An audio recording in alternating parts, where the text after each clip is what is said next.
Why do you love metal? It's a question that metalheads get asked all the time, a question that has as many answers as there are metalheads. You can love Black Sabbath, Lamb of God, and Meshuggah, but the specific reasons you love each band may intersect very little, if at all. The purpose of this show is to dig into the question, to explore and celebrate the vast stylistic variety within the metal genre. So, why do you love metal? Let's find out on 5 Songs.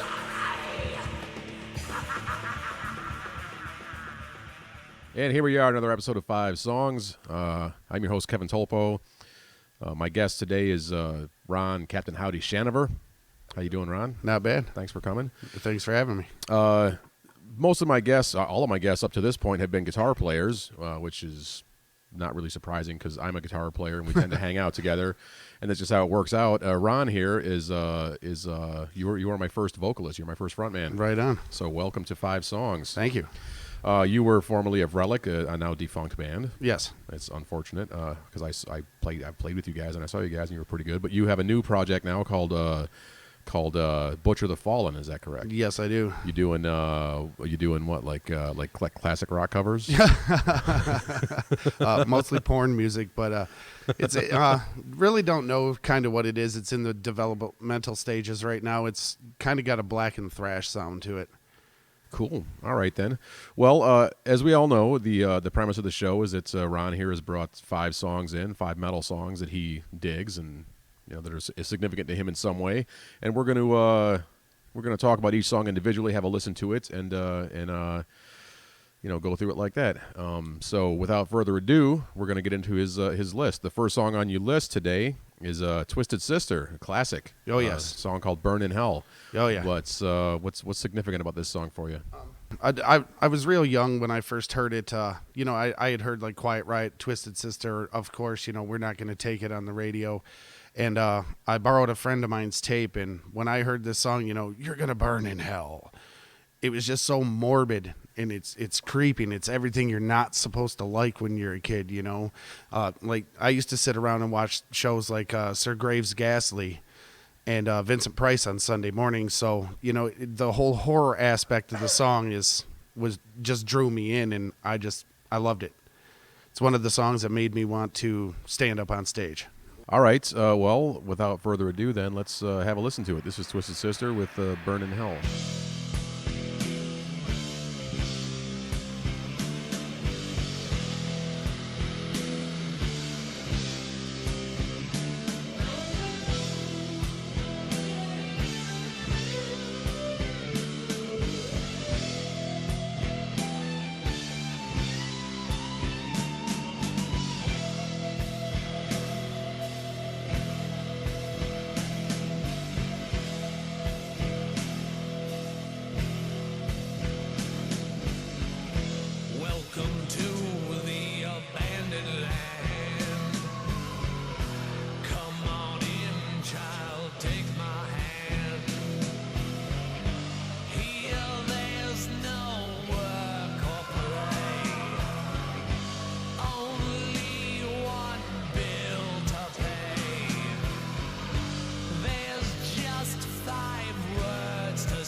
You're gonna burn in hell. I'll burn in hell. You can't believe all the things I've done wrong in my life. Without even trying, I've lived on the edge of a knife. Well, I played with fire and I don't want to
burn in hell.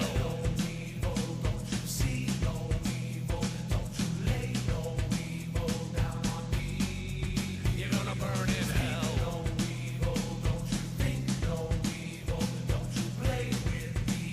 Cause I'm free. You're gonna burn in hell.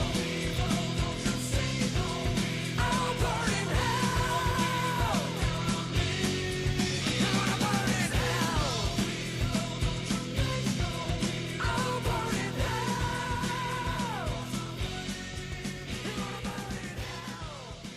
All right, Twisted Sister, absolutely, man. Dee Snider is definitely one of those iconic frontmen. Oh, yes. Especially if you grew up in the '80s like I did. He was the fall of Western civilization there Yeah. for a little bit until he stood before Congress and basically schooled Tipper Gore and told PMRC. Al Gore that he had a dirty mind. It was awesome. Yeah, you don't see it too much when you attack a rock star and they turn around and make you feel like a turd. You know, he's just a very smart individual and amazing frontman. Love Twisted Sister. Yeah, and I definitely, man. I haven't listened. I admittedly I don't really listen to Twisted Sister a whole lot. I don't have any of their stuff. But every time I hear his voice, because his voice is so distinct, it's just like, oh yeah, I know these guys. You know. He was in a band too for a while called Widowmaker, and they were pretty good. They were heavier than Twisted Sister. Right on. Well, cool. Let's move along to your next song, which is Ozzy Osbourne. He's making another appearance on the podcast. This song is "Bark at the Moon." Yep. What do you like about this one? My brother Michael got me into Ozzy. Showed me like stuff off of Blizzard of Oz and Diary of a Madman and stuff. And we didn't have cable where I lived up north, so there used to be this little show would come on. It'd play like 4 videos, you know, within a half an hour. And one day the Bark at the Moon video come on, and again, the horror aspect, the werewolf and running around, and I just couldn't believe that somebody was like that. And then Jakey Lee, of course, on guitars on Bark at the Moon, just amazing. I had a guitar. I really didn't play it much, but when I would lay in my bed at night and dream, I dreamt of being like Jakey Lee, you know, just jamming like that and dressing all weird and, you know, weird dude. And here you are. All right, then let's fire it up and listen to it. This is Ozzy, of course, with "Bark at the Moon."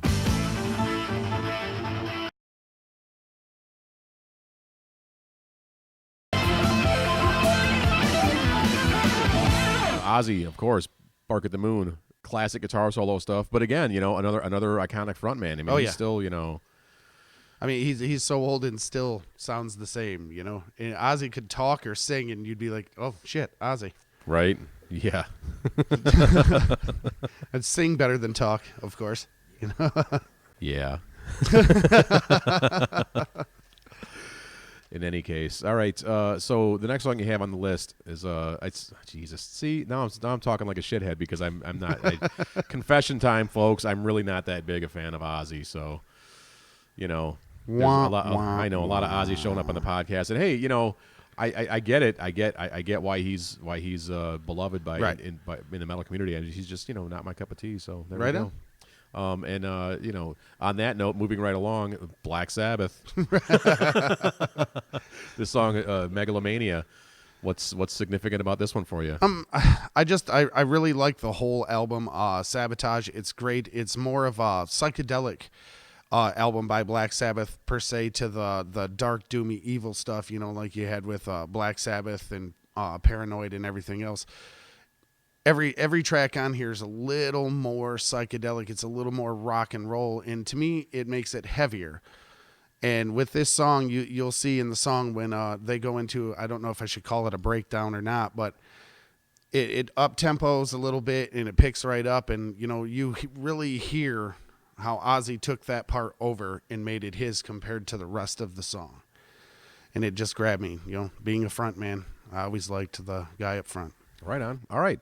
Well, let's listen to it. Black Sabbath, Megalomania. I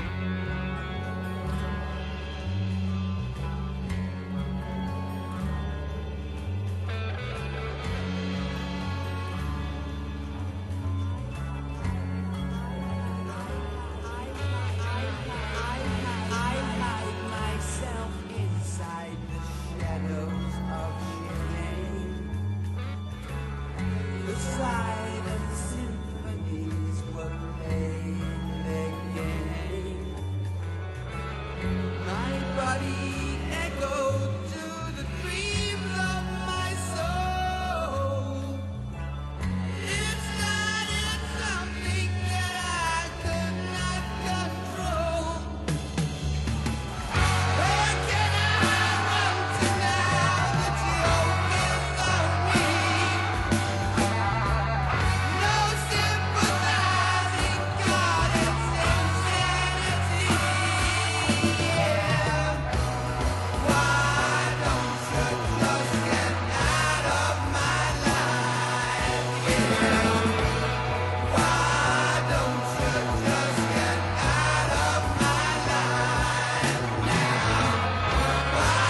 obsessed with fantasy, possessed with my schemes.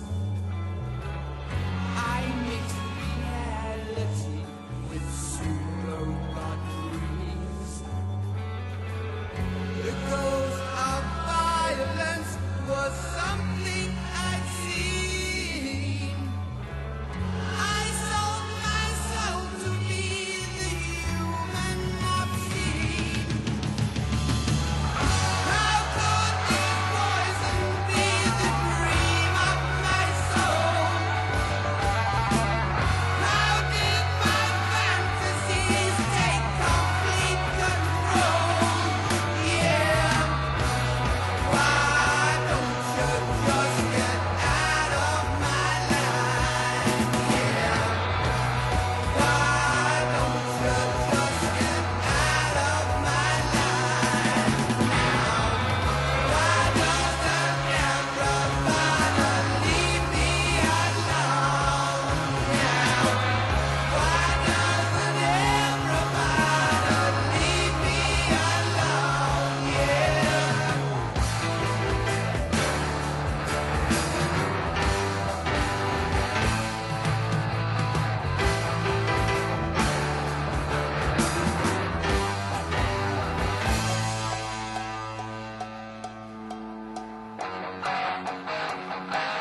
I had not heard that song before. That's Great tune. It's a great tune. Yeah. And of course, my personal preferences are I'm much more drawn to more progressive style stuff, and that song goes in all kinds of interesting places. It's definitely my first impression is that it's vocally it's definitely more reminiscent. It's definitely more along the lines of Ozzy's later solo stuff. Yeah.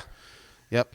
But then it just keeps going on, and it goes in different places, and the strings at the end, and there's so much cool stuff going on in that song. One of the things about the album, like the whole album, is if you listen, you can hear like certain songs, you can hear Ozzy in the future, with this solo stuff, and on other songs you hear what like Iommi and Geezer did with Black Sabbath after Ozzy left, with Right. Ronnie James Dio and then the other dude there.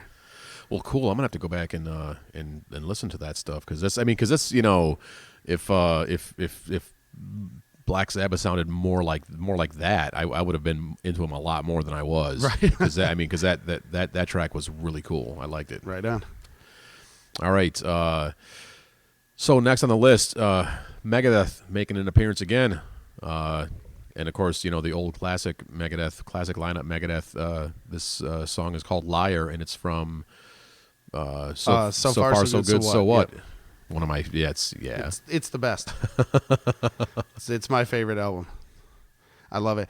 This song, for me to find Dave Mustaine and see, oh wow, this dude's shredding the guitar and singing, and then when I heard this song and he kicks into that rant, man. When he goes into that rant, I was just like, oh my God, man. I'm not capable of doing that, but it was just so cool. And it just one of those things that just pumped me up to want to learn music, want to learn guitar, learn how to sing. I wanted to learn drums too, but never had the patience to sit down. All right, cool. Let's have a listen to it. Megadeth, "Liar."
Love it. Absolutely. That's such an aggressive song. Yes, very. Very angry song. Oh, you're very angry. Like when you hear it, it almost sounds like he's yelling at you. Yeah. Jesus. That's good stuff. Great. And speaking of angry, Pantera. Yes. Old Pantera. Although this song is pretty angry. Yeah. It's off Cowboys from Hell. When I heard Pantera, I hadn't heard Cowboys from Hell. I got into Pantera around Vulgar Display of Power. Okay. And I was always one of those guys to listen to the band and then go backwards, see Right, what they've absolutely. done previously. And when I went out and picked up Cowboys from Hell, I liked Cowboys from Hell 5,000 more times than I did Vulgar. And all my friends were like, "Oh, come on, man, come on." They are kind of different animals because Phil was doing like the rock singer thing on the more melodic vocals, yeah. But I liked Cowboys way better than Vulgar, and to this day I still do, and to this day I still get like, "Oh, come on, man," like Far Beyond Driven. Okay, it's cool, but I like earlier stuff better. Yeah, I mean, I think, what was it? The Sleep is the first Pantera song I ever heard. Okay. I love that song. Yeah. Love that song. It's still one of my it's still one of my favorite Pantera songs. 'Cause it's just an amazing song. It's just a great tune. Yes. I love the whole album. But anyhow, so the song we're going to listen to here in a minute is "The Art of Shredding," which is aptly titled. Yes. Because Dimebag is definitely doing his thing. Oh yeah, and this is back when he was still pretty young when this album come out. I'm pretty sure, and he was just really trying to rip into that guitar. I remember I've seen him live twice, and to watch Dime play, he tried to destroy that instrument. He didn't just try to play it; he tried to destroy the damn thing. Right. That's what Fred Hagen was saying in his episode, that as metal guitar players we're not gentle on our instruments. No. we gotta beat on them to get what we want out of them. I think I've seen you hit one before. I hit mine all the time, sometimes out of frustration. Who knows? Right. Cool. All right. Well, here we go. This is Pantera with "The Art of Shredding."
triplet to start that song.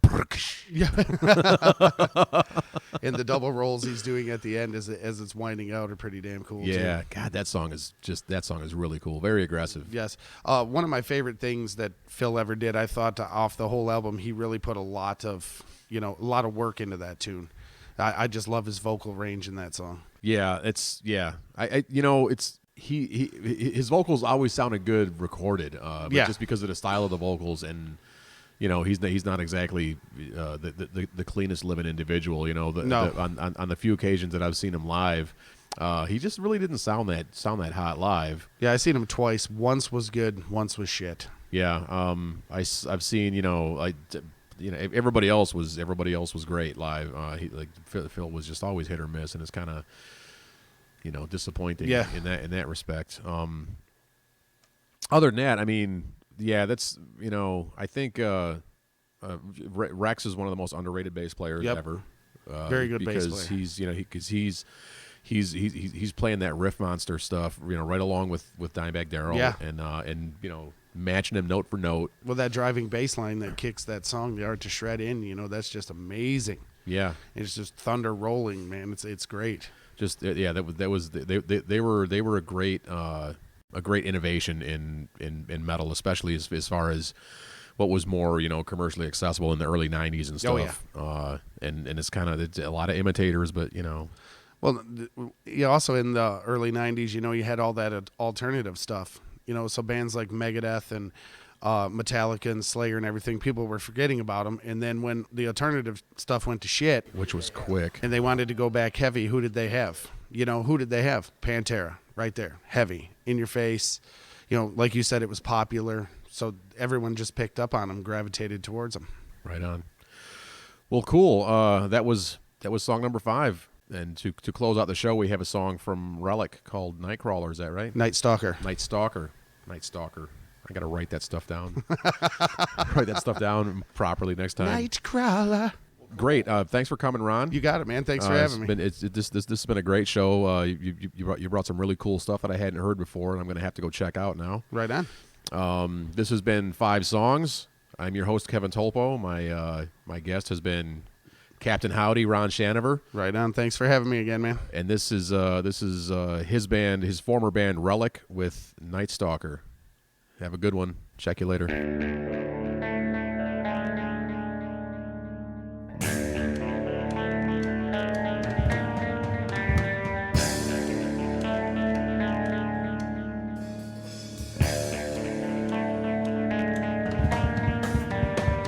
Convicted serial killer Richard Ramirez seemed to relish the concept of evil. Once upon a time, a lot of folks in the state of California viewed the one-time Texas altar boy as evil's human embodiment.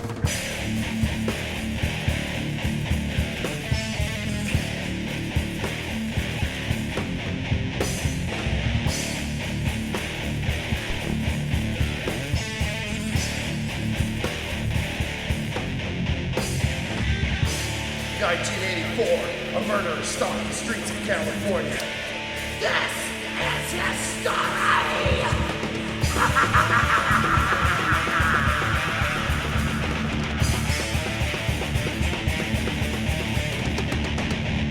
Texas, the voice of my creation. Needed, this is my revelation. Pictures of hate, where all I say. Off to the cemetery.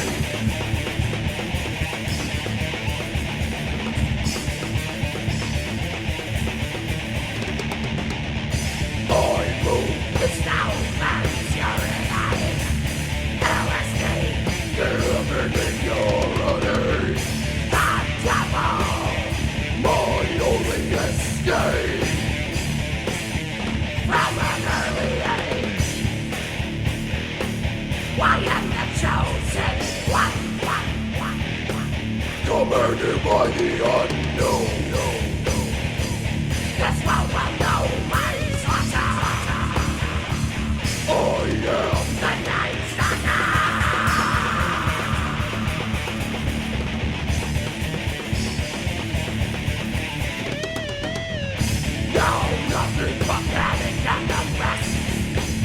Your killer corpse to put you to the test. One real-life monster walking the streets. I'm a demon you'll never see. I am the chosen one. Commanded by the unknown. This world will know my slaughter. I am the Night Stalker.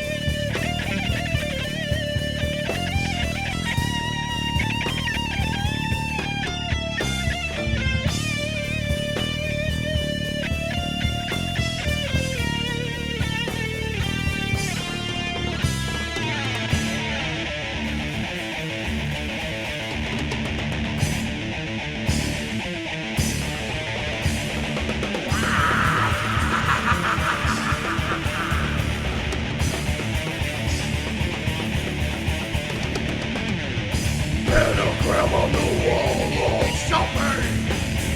Jack the knife is what I say.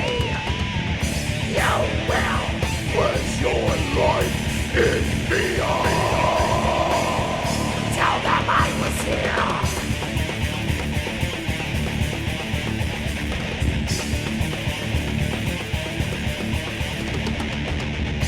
I am the seven solar seas.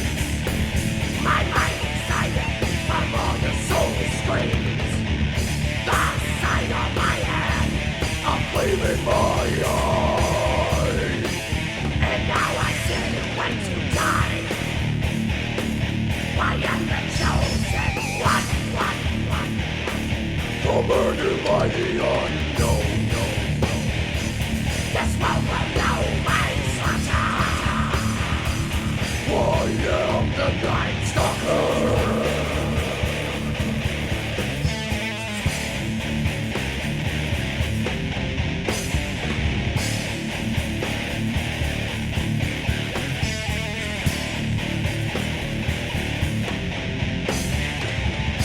Yes, I am evil. Not 100%, but I am evil. We are all evil in some form or another. Are we not?